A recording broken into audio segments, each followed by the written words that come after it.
আগামী যেই বডিটা ইলেক্টেড হবে তাদের যাতে কনস্টিটিউয়েন্ট পাওয়ার থাকে এবং কি প্রয়োজনীয়তা এবং সেটা কোন পারপাস সার্ভ করবে।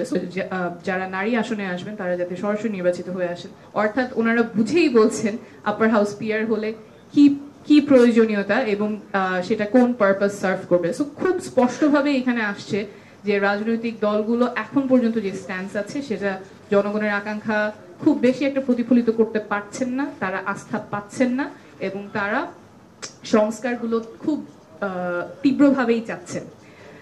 ফোর্থ যে কথাটা বলবো, আমার এটা খুব আরেকটা হতাশার জায়গা, not on this research but যেভাবে আমরা নারীদের আসন নিয়ে ফাইনালি ডিসিশনটা এসেছে, that has been very disappointing. আমরা যখন নির্বাচন সংস্কার কমিশন জনগণের কাছে গিয়েছে সবাই বলেছে সরাসরি নির্বাচন চায়, সবাই না, একটা সিগনিফিকেন্ট পার্সেন্টেজ বলেছে সরাসরি নির্বাচন চায়। আজকে এখানে যে সার্ভে আছে সেখানে 91% মানুষ বলেছে যে যারা নারী আসনে আসবেন তারা যাতে সরাসরি নির্বাচিত হয়ে আসেন।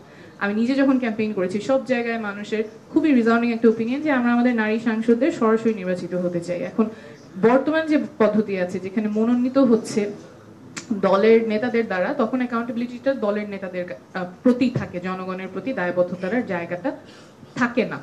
এবং যদি সরাসরি নির্বাচিত হয়ে আসে তাহলে তার আসন থেকে তিনি ক্যাম্পেইন করে মানুষের দ্বারে গিয়ে তার ইশতেহার নিয়ে কথা বলে তারপর তিনি নির্বাচিত হয়ে আসবেন এবং নির্বাচিত হয়ে আসার পরে তার আসনের জন্য তিনি কাজ করতে পারেন। এভাবে আমরা একঝাঁক নারী নেতৃত্ব উঠে আসার একটা প্রক্রিয়া তৈরি হবে, স্ট্রাকচারালি প্রক্রিয়া তৈরি হবে। শুধুমাত্র আমরা আশা বা একটা ভেগ প্ল্যান না করে স্ট্রাকচারালি কিভাবে আমাদের ইউথ, আমাদের ওয়েমেনকে ইনকর্পোরেট করতে পারি in politics, that is I think the new politics that people want. এবং এই জায়গায় আমার মনে হয় সব রাজনৈতিক দলগুলোর ঐক্যমত থাকা খুবই খুবই গুরুত্বপূর্ণ। And I am very proud, although আমি এনসিপি আমাদের তরুণ দল, খুব নতুন দল, কিন্তু এই জায়গাগুলোতে আমরা খুবই প্রিন্সিপাল স্ট্যান্স নিয়েছি এবং শুরু থেকে আমরা বলেছি যে নারীদের আসন যাতে 50 থেকে 100 হয় এবং এই 100 আসনে যাতে সরাসরি নির্বাচিত হয়ে নারীরা পার্লামেন্টে বসতে পারেন। এবং এটা শুধু নারীদের জন্য না, আমি যখন একজন সাধারণ জনগণ, আমার যে নারী প্রতিনিধি সংসদে যাবে, আমি তো চাই তাকে ভোট দিয়ে নির্বাচিত করতে।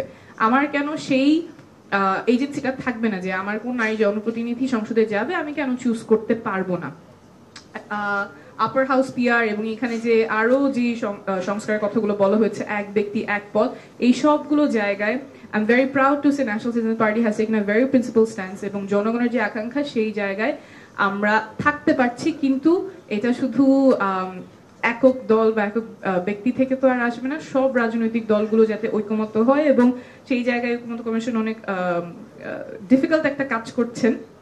আমাদের যে জুলাই সনদটা আছে সেটা যাতে টেকসই ভাবে বাস্তবায়ন হয়, সেই জন্য আমরা ন্যাশনাল সিটিজেন পার্টি থেকে সবসময় বলছি যে আগামী যেই বডিটা ইলেক্টেড হবে তাদের যাতে কনস্টিটিউয়েন্ট পাওয়ার থাকে এবং সেভাবেই সবচেয়ে টেকসই ভাবে যে সংস্থাগুলোতে ঐক্যমত হয়েছে সেটা বাস্তবায়নের একটা পথ হবে।